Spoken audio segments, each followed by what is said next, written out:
Welcome to the grid, everyone. And we are underway here at Road Atlanta. And there you can see Christian Takash getting up and over the curb, and that will be advantage. Gunnar and in-house.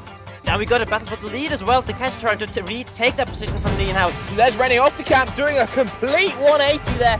Position at the moment as they head down in. There's contact between the two. And round goes Christian Takash. He holds it. The in-house with a rare mistake. Godin, who's going to take the lead, but Mittner is going to try and pounce. The in-house holds on. But what a bit of racing that was. Through goes Gunnar in the in-house.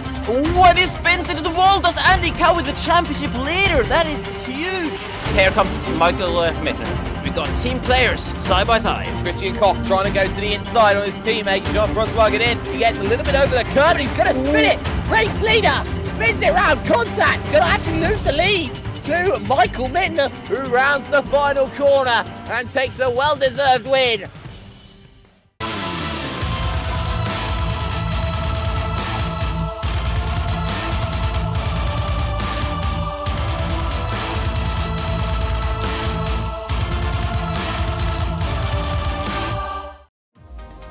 Hello everyone, welcome one and all to the AOR Formula Renault 2.0 Championship here, Season 1, round number 6, and we have gone to Germany here because we are at the esteemed Nurburgring, not the Nordschleife, but the Grand Prix circuit, the one you see in all of the current Formula 1 that you'd find, and well, this is where we're going to have to give an apology here because Jake Sparey here in the commentary box will be all alone for this one because unfortunately Fisi is ill.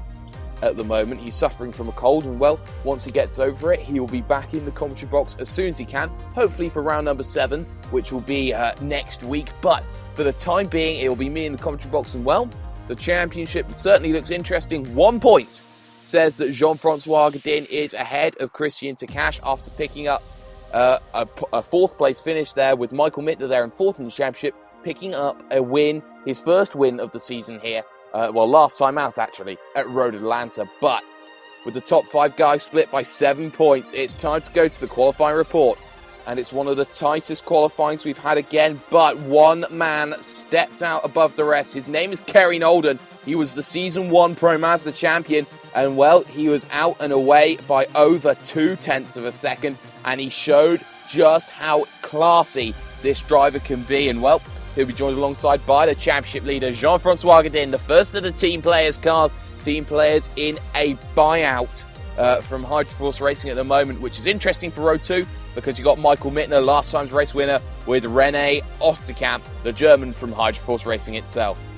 There seems to be a split between the top 5 and the rest of the field with Christian Koch there. The second of the team players' cars on his debut, got a podium last time out, and well, he starts 5th on the grid this time. He'll have Phil Reed, their Brit from Aperture Motorsport. He was 7/10 off the pace from his own teammate. Row 4 has Bruno Domter and Fredrik Johansson with Andy Cowie there in 9th position on the grid. He'll be joined by Christoph Leister there in the LM Racing Machine. Row number 6 has Knut Martinsen there in the Force Fizzy Machine. He'll be joined by Lee N. Robinson. Row 7, timer cleared with a better qualifying than what he's had at late. He'll be joined by another Scotsman in the name of Evan Imre as well. And well, row 8, Christian Takash surprisingly down the order there in terms of this race, but for the championship, he's 1 point behind Godin. He lines up 15th. He's joined by MDAR Racing's Luke White. Robert Plumley, he'll line up there on row number 9 with the Swiss superstar Patrick Kessler. Alexander Van Rompuy and Lionel Alberto will round out your top 20. And, well, 26 drivers on our grid today. Vittorio Satalamakia there, he is 21st. He'll be joined by Steve Kager there. Jamie Colden and Tom Van Humen, they line up row 12 in the final row with the 2 cars who didn't set a time, Chris Robinson and James Goodall. Welcome to the grid, ladies and gentlemen. You can see cars all started to grid up there. There you can see Kerry Nolden. He is your championship leader. Lights, well, he is next to the championship leader. Lights are on. We're waiting for this race to get underway. And, well, a very long wait here at the lights, but they are green for go right now. We are underway at the Nurburgring, and it's a good start for Kerry Nolden, trying to defend from Jean-François Godin there into turn number 1. You can see them all weaving into this big hairpin of turn number 1 as they enter the Mercedes section. Running wide, actually, there's Kerry Nolden, and a big push wide there for Phil Reed as well as they head themselves now into turn number 2. And oh my word, round goes Michael Mittner there from 3rd. He's gone off and he's gone round, and that is not ideal. He'll drop further down the field. And already a massive start there has gone on. And well, for Phil Reed, that is a little bit circumspect now. Looking here, Luke White, who's had a stunning start now. Looking back here, this time clearly gets it wrong on the curb, and he actually gets some contact. He'll turn himself around. Cars flying themselves left and right. I believe there's a Conducci car. I believe that's Robert Plumley getting himself horribly wrong. But for the time being, it's Jean-Francois Godin out ahead of Kerry Nolden. And two major incidents already in this opening lap of the race. Who would have thought that one when all was said and done? Into then the Dunlop hairpin, they come along, and for the time being, René Osterkamp is all over the back of Kerry on the moment. But we got some two wide battling behind there. Bruno Dometer there having a little bit of a look at Fredrik Johansson. He finds himself through very comfortably there, up into 6th position on circuit at the moment, chasing down Christian Koch there, the Austrian, as they head themselves now into the next left-hander on circuit. And well, it's a difficult one as they head themselves now into the right, the one that wants to take you in, spit you out, do everything to you. No DRS in this series as they pass the DRS board, and now up the hill they come along here looking at Bruno Dometer. He's a mixed bag of sorts, he is, as he looks to go into the chicane. This will be the main opportunity here as we look at Martinsen having a little bit of a look on Andy Cowie down into the chicane. The left and the right, bit of a squeeze there on exit from Andy Cowie, who's done a fantastic job, and he's got away with it for the time being into the Coca-Cola curve to come along. Imre now trying to have a look at Luke White, and there's contact there. White, Imre involved in an incident. Who does thunk it there? Because that means that he's caught himself up on the curb. That's not ideal. You can still see him parked. I don't know whether he's going to retire the vehicle or not. But Alexander Van Rompuy now having a little look here on the car ahead of him. That is going to be Chris Robinson into turn number 1. Has he got it sorted? Answer to that one is going to be a very affirmative yes, is it? Yes, it will. Alexander Van Rompuy then making that one look very comfortable as Chris Robinson actually runs a little bit wide there in towards turn number 3 on circuit, part of this Mercedes-Benz arena that you find here as well. It's a very, very difficult circuit to master, this one. Of course, track temperatures down quite low, actually, surprisingly. And, well, we're going to cut to our leaders because Jean-Francois Godin isn't actually pulling away from Kerry Nolden. Nolden was 2/10 faster there in qualifying, and he'll be looking to try and pull himself back to Jean-Francois Godin, the championship leader. Kerry Nolden is looking to salvage his season as he heads himself up through the Schumacher S for the second time today. We can just hear how brilliant these engines are as you look at Phil Reed here, who's had a stunner of a start again. He is up into 4th position. He is +2 on his grid at the moment. Of course, the incident with Michael Mittner shuffled Mittner down the field. And well, he found himself away past this man, Christian A. Koch, on an island on his own. And well, we're going to look at Fredrik Johansson now here in the Team Tortoise machine as he looks to try and close down on Bruno Dometer there from TDT Racing into the Vidal chicane. They come along, and well, the Coca-Cola curve, the final corner on the circuit.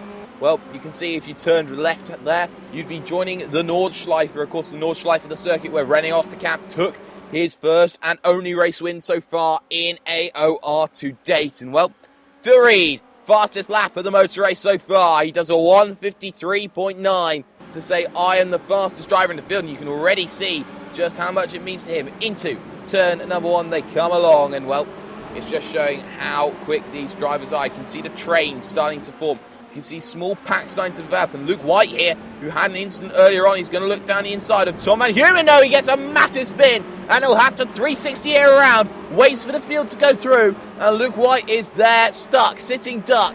And, well, that is not the best thing he wanted to do there. The second incident already he's been involved in, I believe he's been involved in 3, also with the first lap incident. Looking here at Phil Reed as he heads himself through 4, you can see just how difficult that curve is. There is no margin for error now as they head themselves down to the Dunlop curve. Of course, it's 180 degrees, it's a hairpin, it's banked, it's a right-hander. You might as well call it a carousel, but no, we're going to call this corner a hairpin. It's the Dunlop hairpin as they head themselves now through the Schumacher S. Jean-Francois Godin, you can see that gap. It is about half to 3/4 of a second right now for the Canadian of team players at the moment. Into the right-hander they come along. And, well, for Jean-Francois Godin, he is the only driver to have multiple race wins under his name. Kerry Nolden, though, fastest lap, 1:53.4. 6 there as we head themselves on to lap 4. And there's a little bit of argy-bargy going on ahead there with Tom Van Humen. He's going to run himself wide. And this is the battle outside of your points at the moment. But now looking at Jamie Coldham all over the back of, I believe, Chris Robinson as he gets it horribly wrong. 90 degrees there into the left-hander. Well, he decides he wants to go 180 here, battling to the Vidal. As we look at Bruno Dometer trying to have a little look. Well, Johansson having a look on Dometer. Dometer says firmly, no, I am not going to have any of that for the time being. So, line astern, after 5 laps, this is how your grid looks right now, or how your field looks. Jean-Francois Godin, he is out ahead of Kerry Nolden in 2nd. Osterkamp 3rd, Reed 4th, 5th. Christian Koch there, we are on board with him at the moment there. Dometer 6th, Johansson 7th, Cowie, Leon Robinson and Martinsen into turn number 1. He comes on, you can see just how much he's wrenching at that wheel. Looking here at Knut Martinsen here into turn number 1. He gets it wrong as well. He goes 90 degrees there, parks himself just off the apex, avoids the barrier there, the Armco on the inside of the corner, but he will drop himself a number of positions. And there's Christian Takash making slow and steady progress as he's on the back of Alexander Van Rompuy at the moment here. Christian Takash looking to try and push himself up through the field. Abysmal qualifying by his standards, but now focus here on Kerry Nolden, the number 35 machine here from Aperture Motorsports, trying to close down the Canadian Championship leader. And there's René Osterkamp getting a massive slide through the Dunlop curve, trying to twitch it around. No drift points there, no style points there, René Osterkamp. And well, he's going to be in trouble up this straight. He's lost all his momentum. And here comes Phil Reed through the Schumacher-S. They come along, and well, Reed's going to try and go to the outside, possibly, is he? Or is he going to move to the inside? No, he's going to try and look at the outside. Not going to happen here. Down to left-hander, but a big twitch again from René Osterkamp. He still can't get it sorted into the right-hander, around the outside, a Phil Reed special. If ever I heard one, well, you heard of John Player special, the sponsors for Lotus back in the 70s. Well, that was a Phil Reed special here, and now Christian Koch is going to try and make a move here around the outside, and well, he'll make that one sorted before the Vidal. So, René Osterkamp loses 2 positions in the space of 2 corners, and that is not ideal. Andy Cowie then, firmly on the back of, that is Frederick Johansson there in the Team Tours machine. Will he have a look down into the final corner? Answer that one is going to be a yes. And does he get the move sorted? Well, answer that one is going to be yes for the time being, but don't forget, there could be an opportunity into turn number 1. You can see he moves out of the slipstream there. Does Andy Cowie? He's already going defensive, but Christian Koch to the inside. Oh, Phil Reed, can he get the move sorted? Well, he goes tight. Going wide, there's Phil Reed, but Reed loses the position in the end as they head themselves now through turn number 2 into the Mercedes-Benz Arena then. Of course, now heading themselves through these lefts. Of course, the track has changed drastically over the years. Of course, we used to have it just being a right and then a left here. This is where the track would rejoin as René Osterkamp gets horribly wide there through that section. That is exactly what doesn't need to happen for him at the moment. Of course, just used to be a right and then a left, and now they do this massive section there known as the Mercedes-Benz Arena now as they head themselves through Ford Curve, and now the run towards the Dunlop hairpin right now. So 2 team players cars up in your top 3 at the moment here. Kerry Nolden trying to close down on the leader, and that looks closer than it has been. Oh, you can see Phil Reed, he's desperate to get through. He's going to be side by side through the Schumacher-S. No, surely not around the outside there. No tail as they head themselves on lap number 6 of 30 down towards the next left-hander on circuit. Can he get the move sorted? Answer that one is going to be no, but he's going to try and go for a cutback here into the next, the right-hander, and well, he's going to try and cut back again. It's not going to happen. Here's, they're going to get so close. They're going to tussle here. Phil Reed, Christian Koch, and René Osterkamp at the moment here. This is the big fight here for your podium at the moment. To the inside then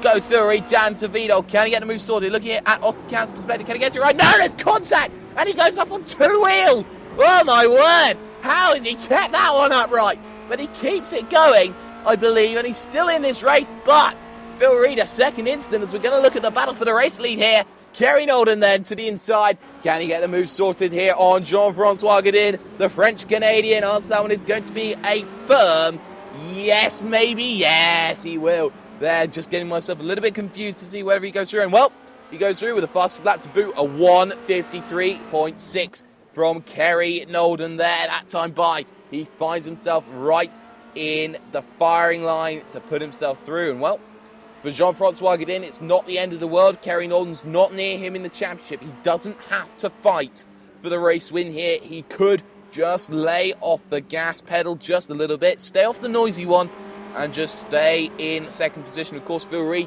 we don't know how much damage he has after that incident there on his right rear tyre. That is always going to be a question with Phil Reed here as they head themselves now down through the Dunlop curve once again. For the moment, it's Kerry Nolden who leads your motor race.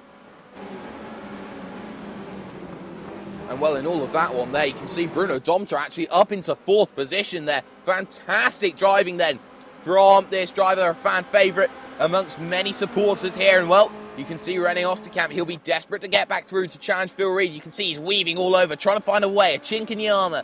Can he get it sorted down to this next left-hander? That one is going to be no, but this right-hander next is going to be the one which opens up everything. And well, you can see just how much he wants it. He's all over the back of Bruno Domter, moves to the inside. René Osterkamp on his home race to the inside, now turns to the outside as they head towards Vidal. Last of the late breakers, who is going to be Jean Alesi? Well, Bruno Domter will be Jean Alesi for the time being as he heads himself through the left and now through the right. Your top 5 as things stand: Nolden, Godin, Reed, Domter and Osterkamp. It seems Phil Reed does not have any damage there as we look at Bruno Domter once again. He's run a little bit wide actually there, completely missed the apex. And here comes René Osterkamp. He's down the inside, looking on board from Andy Cowie's perspective now in 6th position. He is up 3 positions from his grid slot here.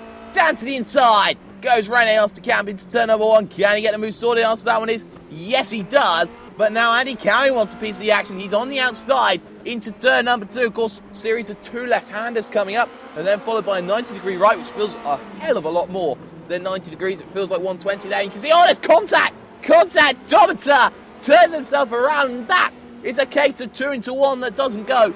Domter flies down the order. He goes behind Christian Koch, actually, who's been involved in the incident already, and there's actually Michael Mittner. So it just shows what the calibre of field is looking like at the moment here, because you're battled down at the top 10. We got Leicester, you got Takash, you got Koch, you got Domerton, you got Mittner. That says all you need to know in this 5-car train. This is an absolutely sensational battle going on for your lower points right now. And we're only here on lap beta 30, which says quite a bit about where everyone is at the moment. Looking here at Christoph Leicester then, under threat from Red Devolution's Christian Takash, already up 6 positions so far on leading lap into the Schumacher as he comes along.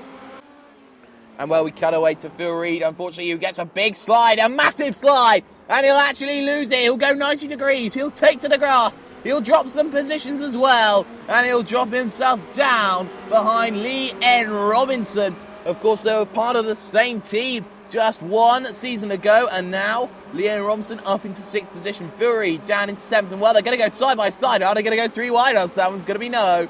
To the inside is Frederick Johansson. Can Johansson get it sorted? Answer that one is no. He's going to have to wait a little bit longer because Leon Robinson threw up into 5th position at the moment in that number 32 machine. But Christoph Leicester here under threat from Christian Koch down into the Coca-Cola curve. Has he got the move sorted? The answer is yes, he does. But can he maintain it for turn 1? Well, Bruno Domter's having a little bit of a look. And don't forget Michael Mittner. He can always turn up to the party.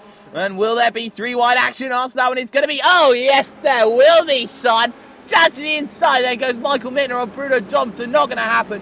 And well, Koch there is going to have to deal with Domter through turn number 2. Can he make sure he keeps it sorted? The answer is yes. So for the time being, this crazy fight continues here into turn number 3. And Domter is going to have to hold station here at the moment as they head themselves through turn 4. But now, Michael Mittner wanting a piece of the action. You can see him all over the back of that Formula Renault gearbox, that TDT gearbox, into the left-hander. Then they come along, and then the right of Ford curve will come to effect. And you can see just how much tighter Michael Mittner is on exit, trying to get that better run. It doesn't quite materialise, but he's tucked under the slipstream.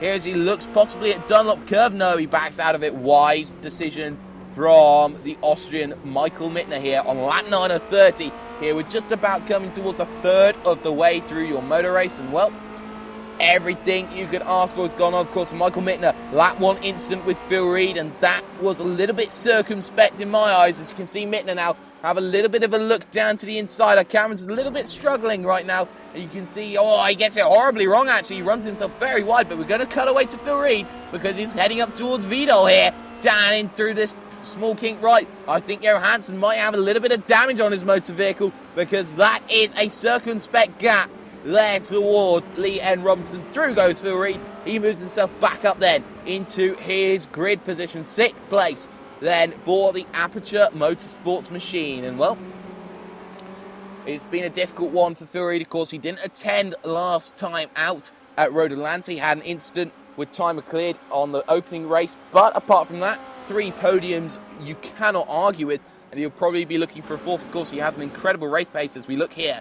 And Alexander Van Rompuy having a little bit of a drive here behind Knut Martinsen, the flying Norwegian that he is, into turn number 1. They come along behind the most experienced guy in all of this AOR series. And well, oh, there's a car going slow there. And I believe, oh my word, that's Michael Mittner there in the 87 with I believe some form of damage or something like that. That is not ideal. You can see we're just having a few problems with our cameras, and we do apologise for that, but that is not what we want to see from Michael Mittner. Possibly some technical issues to be dealing with that.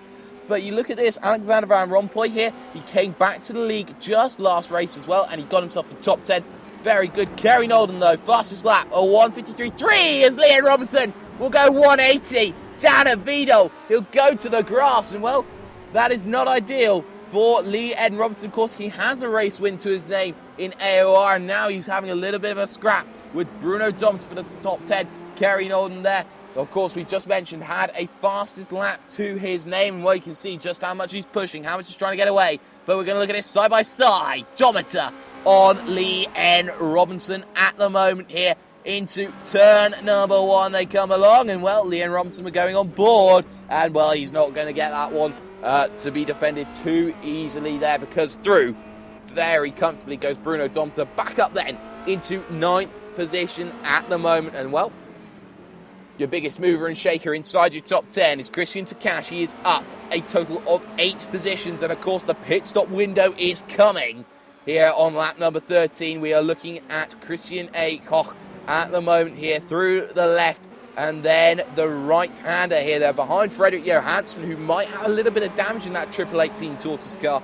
But the pit stop window, we're looking at anything from now to about lap number 19, lap 20. That could be your potential pit stop window. And to the inside goes Christian Takash, and he is a man on a charge through the left, then the right of the final chicane. And well, they've done very well here. Looking here at your race leader, Jean-Francois Godin, here just behind the car of Kerry Nolden. Some drivers having a few problems here today, keeping their cars on the island, and that is never ideal in any form of scenario. But through the left of the Mercedes-Benz arena they can go. And well, the gap was opening up, and that has actually closed right back down again for Jean-Francois Godin. There might have been a little bit of a mistake somewhere in the lap for Kerry Nolden. So that'll be one to look out for further along this motor race. And well, for Kerry Nolden, it has been a long time since he's been on the podium, actually, because he's been in a situation there. And that is Frederick Johansson there having a little bit of an issue there as I went to my point, but he drops a couple of positions. But going back to the point of Kerry Nolden, he hasn't had a podium since the first round of the championship back at Spa-Francorchamps. Of course, that was where the Godfather won. And there is Michael Mittner all the way down in 22nd position. He's now outside the points. Pit stop window here on lap 16. Well and truly open, because in comes Bruno Dometer from P number 9 on circuit now into this very difficult pit lane here. And well, Kerry Nolden actually starting to pull away a little bit now from the car of Jean-Francois Godin. When will these guys come in? That is the question. Traditionally, if you stay out longer, you fuel less. It means you go a little bit quicker, and that means that you are spending less time in pit lane, and you have the ability to jump anybody else in the pit stops. But Kerry Nolden now heading himself now through the Dunlop curve and up towards the Schumacher S on circuit. He is finding himself having a fantastic race so far. Nothing really untowards from him apart from losing the race lead. He's doing everything he possibly needs to do to control this motor race. There is Jean-Francois Godin in 2nd position, the French-Canadian here, heading himself through the left and now through this next right-hander. He has done a fantastic job. The only double winner so far in the AOR Formula Renault 2.0 Championship He has 2 race wins to his name. The driver ahead has 1. The driver behind, René Osterkamp, he does not have a race win yet. Into then the left-right of this chicane known as Vidal, and heading towards the Coca-Cola curve to end another lap here. We're heading on to lap 17. None of the front 2 are going to come in just yet, so that's going to be an interesting one to note here as they head themselves down the front straightaway once again. And well, Kerry Nolden, fastest lap, 1:53.2. He's going faster and faster for his pit stop. He's trying everything, and whoa, that's James Goodall there. He's got that horribly wrong. He's turned himself around and in towards turn. There's contact! Oh my word! The leader, the race leader. He's let a championship leader through. And James Goodall on the apex of turn number 1. That's Kerry Nolden's race over and done with. And it is a race season to forget. You can see how battered that nose is. And I think that's it for Kerry Nolden. And words can't even describe what's just happened there. The race leader taken out by a back marker, not for the first time in this series. And well, that's just going to be a promotion for everybody else in this field at the moment. And well, you've got to feel for Kerry Nolden there. That is something I believe he wasn't able to avoid. Of course, you're blind coming down into turn 1. It's surprisingly downhill before heading back up. And well, for Jean-Francois Godin, he now has a massive race lead there over René Osterkamp, right now in Hydroforce Racing colours. And well, pit stop window, out comes Christian Takash then on lap number 19. There you can see the parked car of Kerry Nolden in the pit lane, and there is Phil Reed actually, who might have just lost a position there down in your pit stop window, because he is behind now Christian Takash. So something's gone on for Phil Reed somewhere along the lap, possibly, or a slow pit stop, because he has dropped your Season 5 Pro Mazda champion. Your current champion is now behind Christian Takash. Oh boy, we're just going to get yourself, after pit stop window, we're going to get yourself a run through then of your field as it will stand. A few drivers yet to pit. You can see on your left hand side, Cowie, Johansson and Robinson, all yet to come in at the moment, but Phil Reed all over the back of Christian Takash, who has been charging like the Light Brigade up through the field as a Norwegian. He is up at the moment, he is up a full 9 positions, but 3 guys are yet to come in for their pit stop. That might go up to 12, it might be 11 places gained. Now in through the Schumacher S comes Phil Reed, and well, he is the sole surviving Aperture Motorsport car. He needs to make sure that he gets to the very race end at the moment, because he is in a position where he needs to be a little bit careful right now to do with everything he has. Andy Cowie then, your race leader, will drop himself on to pit lane right now as he looks to make his one and only pit stop on lap number 20 out of a possible 30, 2/3 in. And the big story is Kerry Nolden taken out by James Goodall down at turn number 1. A freak accident, you can call it. And well, it's just one of those things. But Phil Reed all over the back of Christian Takash there in the red Devolution machine. Hard to the inside goes Christian Takash, trying to break that slipstream toe to the outside. He's used his one movement here in order to make that one sorted. But Phil Reed here with Wes McLaren helmet will try and have a look maybe down on the inside. No, not going to happen there through turn number 1. But heading themselves now through turns 2 and 3. There is Andy Cowie, the 222 in the LM Rennsport machine. He is out in 3rd position. So this is how your field looks at the moment. There is Christian Koch, and he might have a few words for Phil Reed right now. Remember, they had an incident earlier on this race. Koch dropped positions. He dropped outside your top 10. He dropped to Michael Mittner's position of around 11th, 12th. He dropped about 10 seconds, and now he's back with Phil Reed once again. And there might be a few words here to actually talk about here as we look at Christoph Leister on lap 22 of 30. We are 9 from the finish here as we look at him all over the back then of Knut Martinsen right now in a number 20 machine as they head themselves down then towards turn number 1. To the outside goes Christoph Leister looking to recover his season. Same for Martinsen. On the brakes they go along. Martinsen makes that one look very comfortable, and that is Michael Mittner getting it horribly wrong on the exit there of the right-hander, leading themselves up towards Vidal. And well, he's going to have to turn that car around once again. Hopefully there's no damage on that, but it's been an awful race of bad luck for Michael Mittner. And if he was up there fighting, what could have been for him? He could have been up there fighting with everyone, and he's just not at the moment. But we're going to look here at this three-car train, the battle for 4th, 5th and 6th on circuit. And there is Andy Cowie, and I believe he's only just about a second and a half ahead.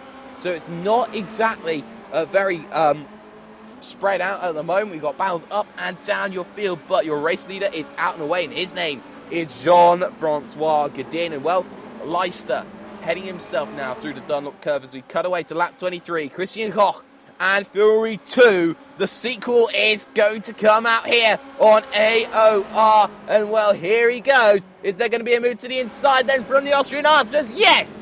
Down into turn number 1. Can he get the move sorted? Well, cut back coming along for Fury. Is it going to be a Fury special around the outside of turn number 2? He's got to do it again at turn 3. And this is going to be the moment that we're all going to hold our breaths because they're going to remain side by side. Can he get it sorted? He's got it inside now. He's done the hard part, but the easy part, he's going to have to do it again. He's still side by side. Half a lap of battling here into the left-hand corner here. And can he get it sorted? Also, that one is going to be a big yes.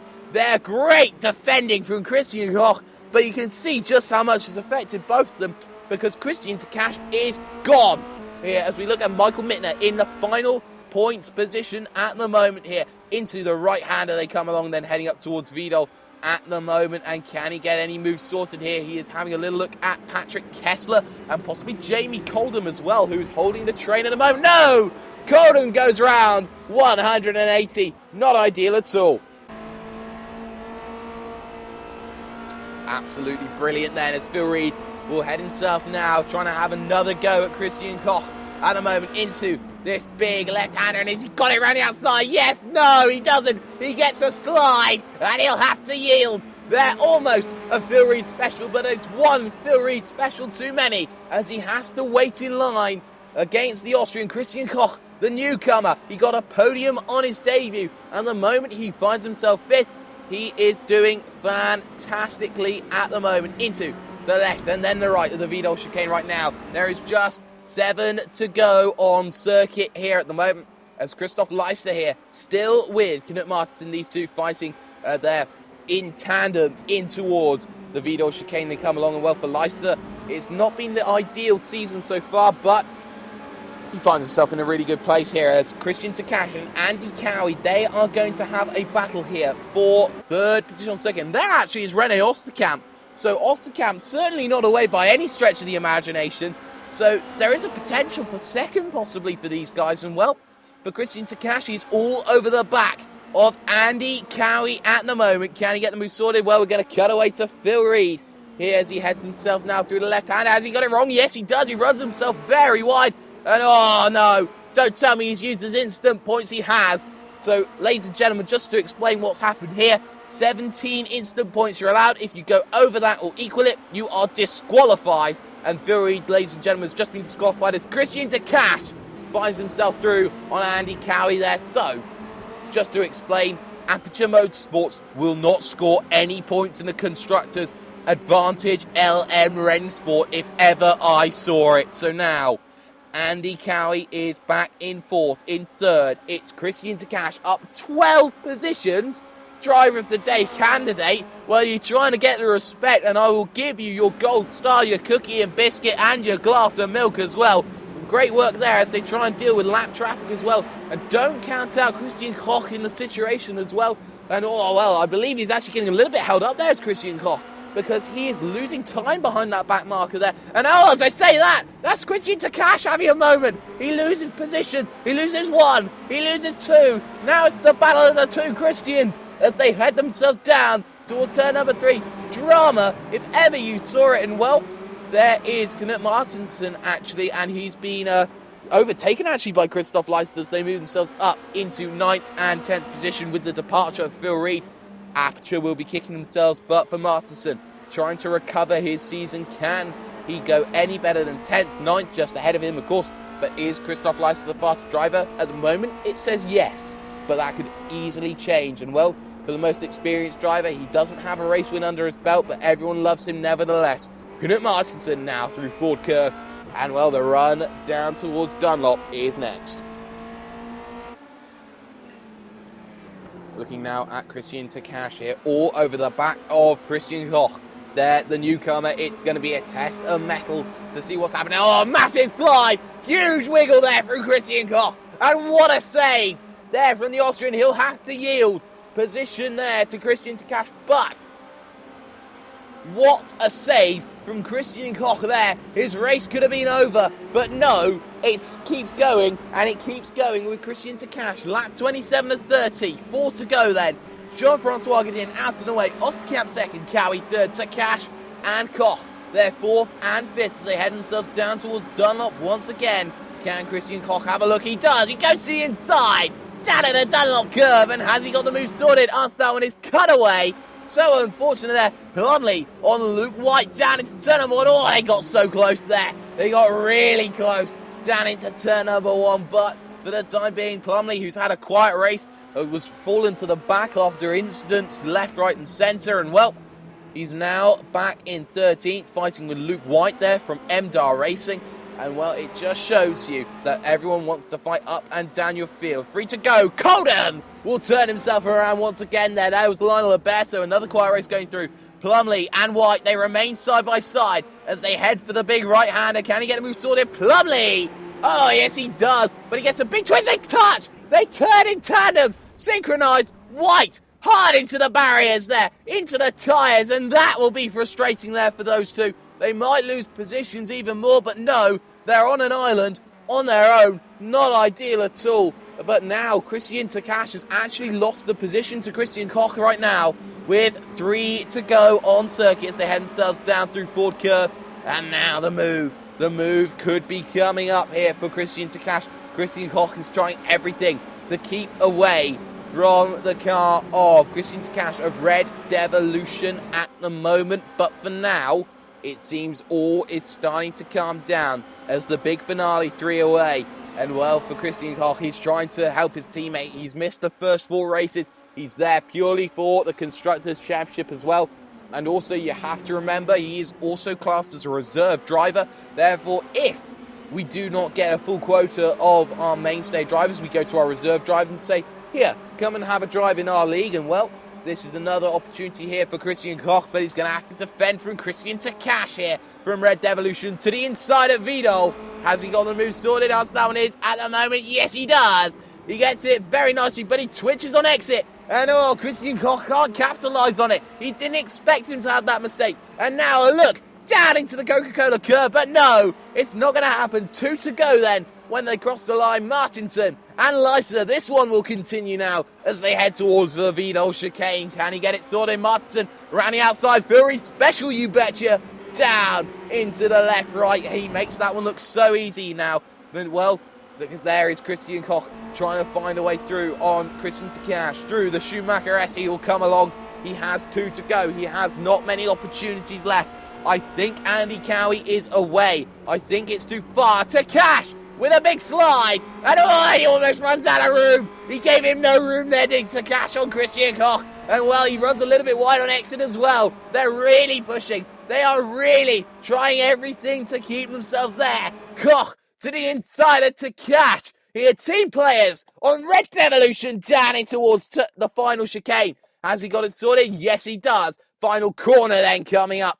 And well, for now, the final lap started for the race leaders. But I think Christian Koch is too far away to do anything else if he had to. The gap's about 1.5 seconds. And I just think that Christian Takash might have a look into turn number 1. There is a possibility. This is your big fight here on the final thing. Defensive. Goes Christian Koch down into turn number 1. Can he get the move sorted? No. Christian Takash is going to have to play ball. He is going to have to wait here to find a way past the Austrian as they head themselves now through this section. And well, we're going to cut to Christoph Leicester. Final lap battle here going on. Martinsen's going to have to play the defensive game here in towards turn number 1 on circuit. Can he get the move sorted? Answer that one is going to be yes for the time being in towards turn number 1. I think Martinsen's not going to argue with it. Answer that one is no.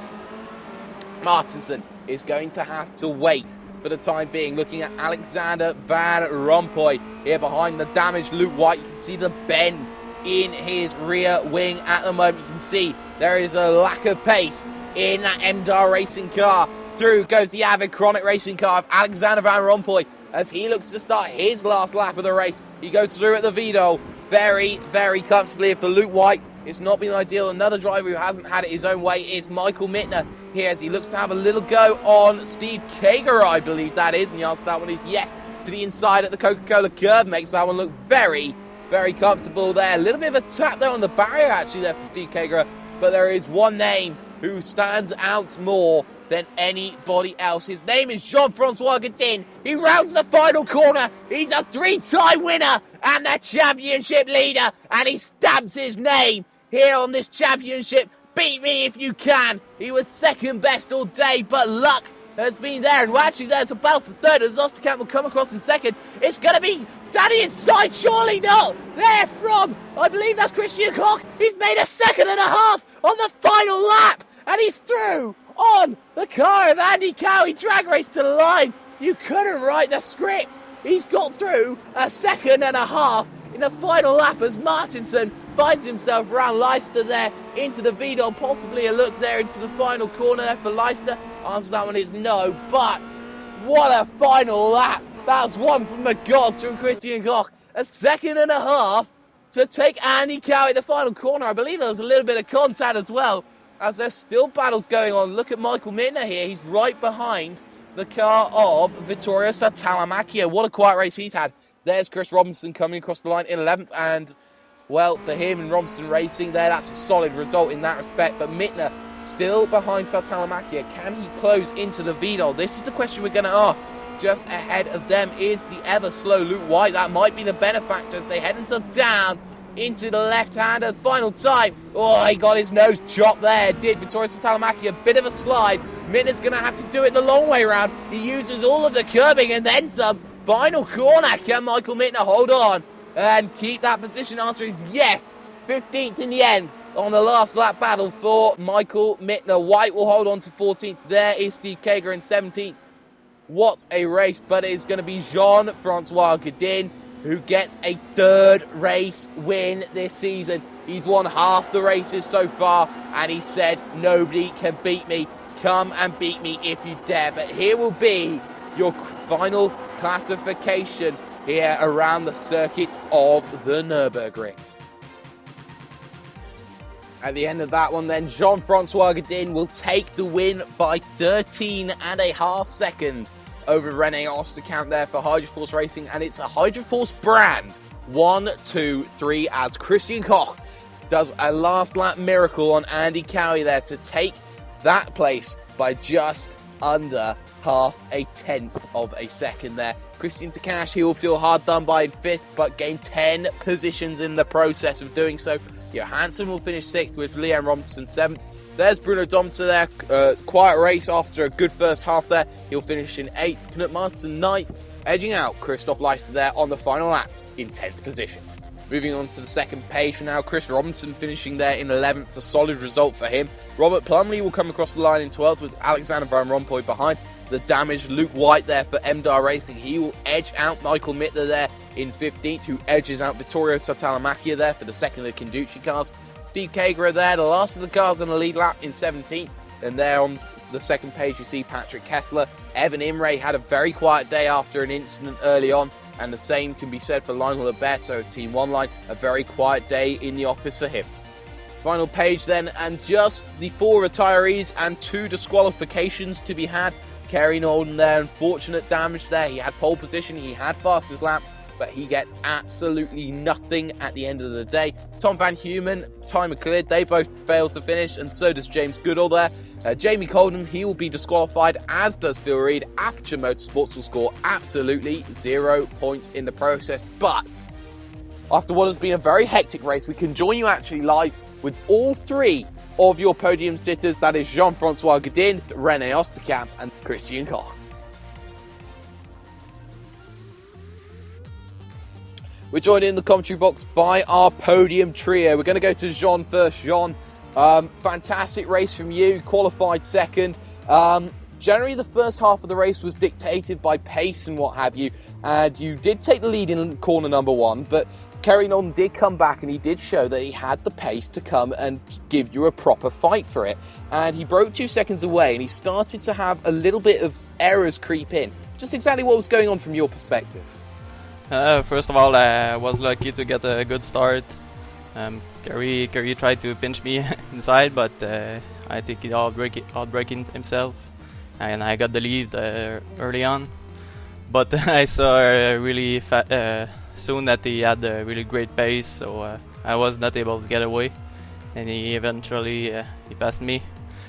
So I tried to stay right behind him, but he was just a touch quicker. Then after that, he got really unlucky out there with the lap car, and he got into a big wreck, I think. Then that got me the lead again, and yeah, just had to bring it back home safely. But I had the spin myself too when I passed a lap car in turn 1. But I was lucky to have a big lead at that point, so no real damage. So I got back home and get the win.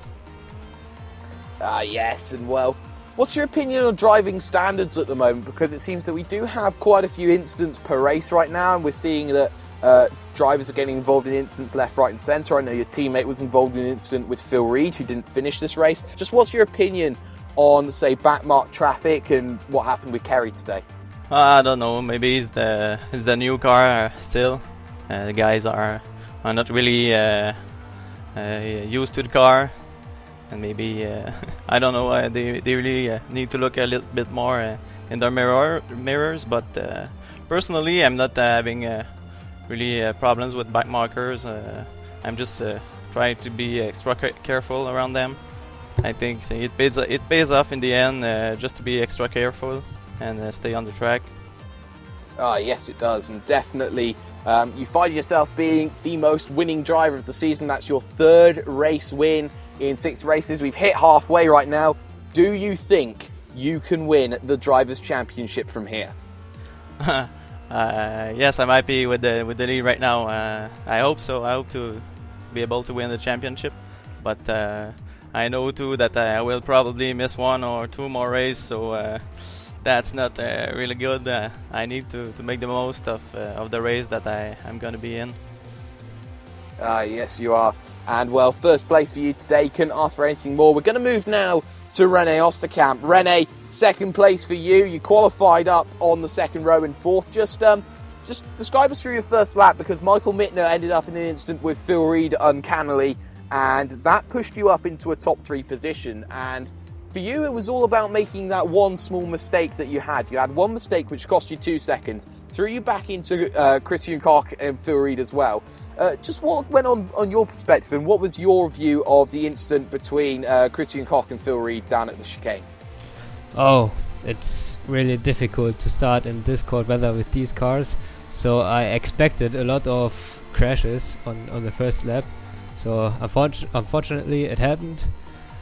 But yeah, I was already in 3rd. I just looked in front of me, tried to do my best, and tried just to go as fast as I can. Unfortunately, I made a mistake which put me back. Then I made a few more mistakes and a little bit more, and yeah. But somehow I still managed to keep being in 2nd, and yeah.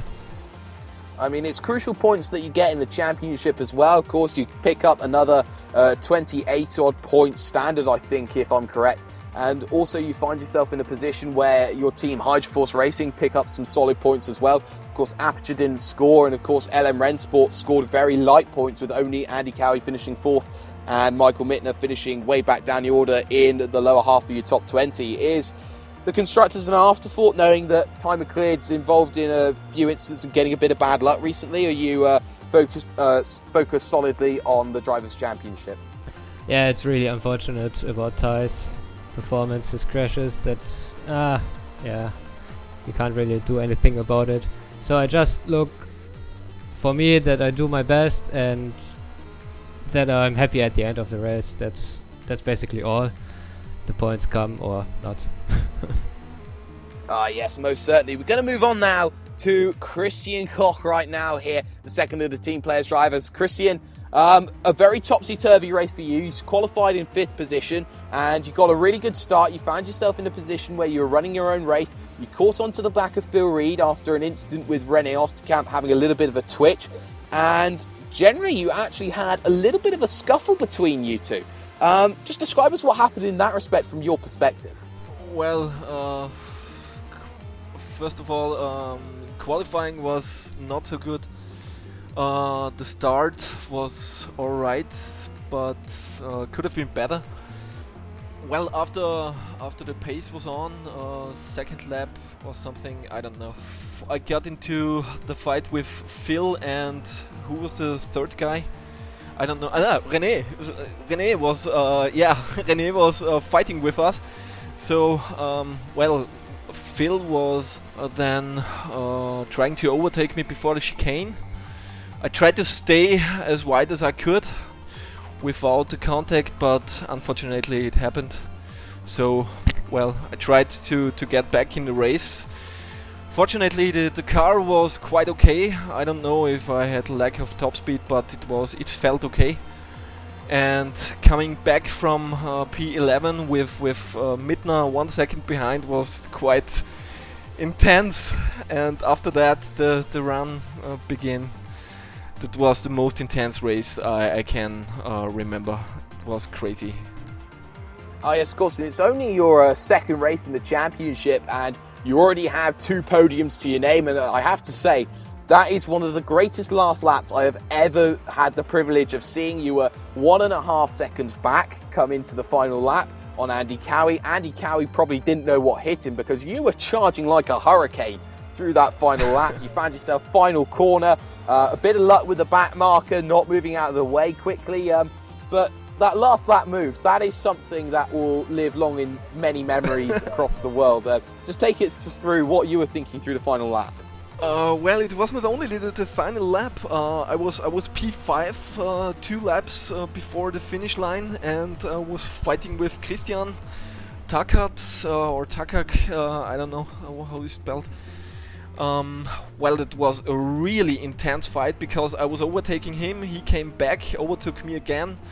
2 laps before start finish, I was then able to overtaking him again, and then the last lap started. I don't know what to say. I had the feeling that maybe if he's making a small mistake, I could have the chance, and maybe he did some small mistakes, and so I was able to get close to him. And after the chicane, I got the chicane quite good, and last corner, I just had to take the chance for overtaking him.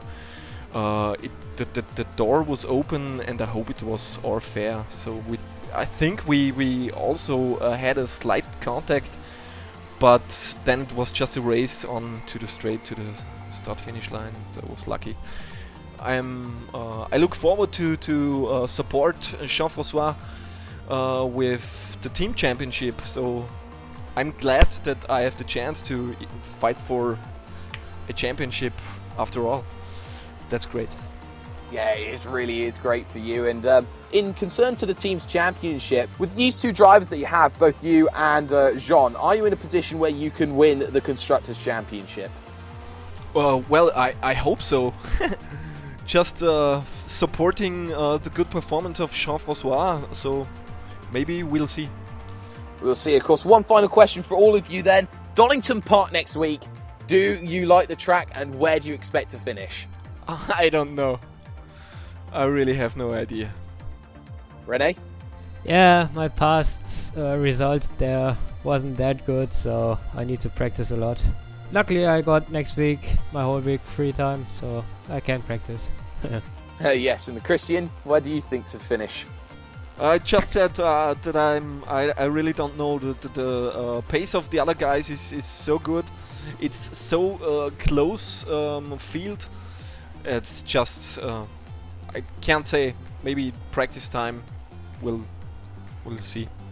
Yes, thank you for joining us, everyone there. Jean-Francois Godin, your winner for team players. Renault Osterkamp, second place for Hydro Force Racing. And the second of the team players' cars is Christian Koch, who gets a second consecutive third place. Thank you for joining us, boys.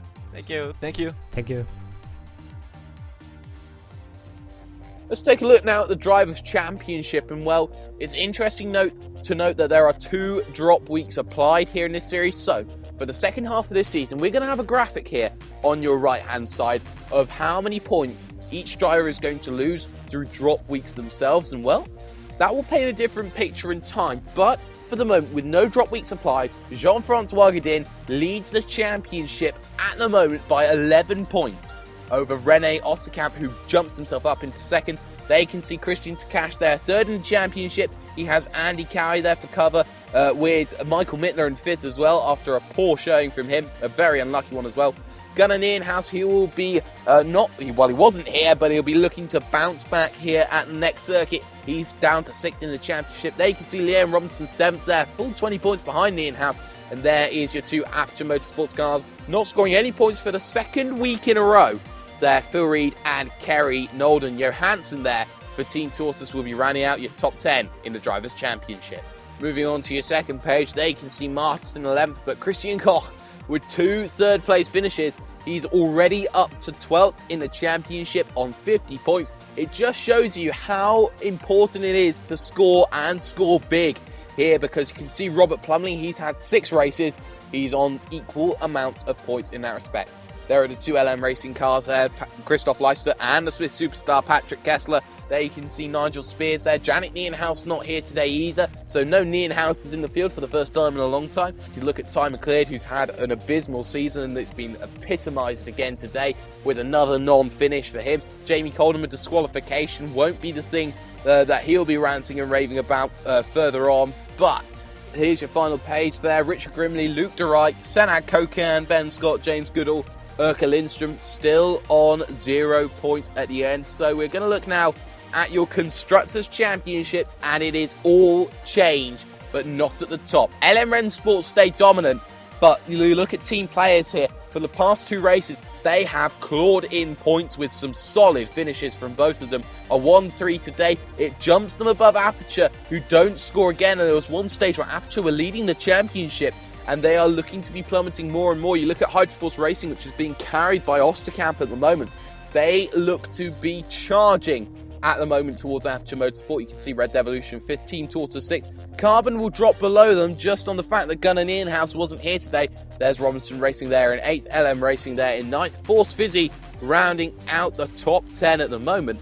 But they can see Kinducci Racing up on 58 points. You can see Avid Chronic Racing jumping up to 14th at the moment. MDAR Racing up to 8 points now. Very, very solid from them. What has to be said is this has been a stunning race. But next time out, we are at a historic British track. It's one that's hosted MotoGP, World Superbikes, Formula 1. You name it, we've been there. We are going to go to Donington Park next time out. The rundown is going to be interesting, but I have been Jake Sparey here, and hopefully we'll get Fisi for you next time. But for the moment, it seems that nobody is going to stop the French Canadian, and not even anyone can sum up just how unlucky Kerry Norton was today. Good night.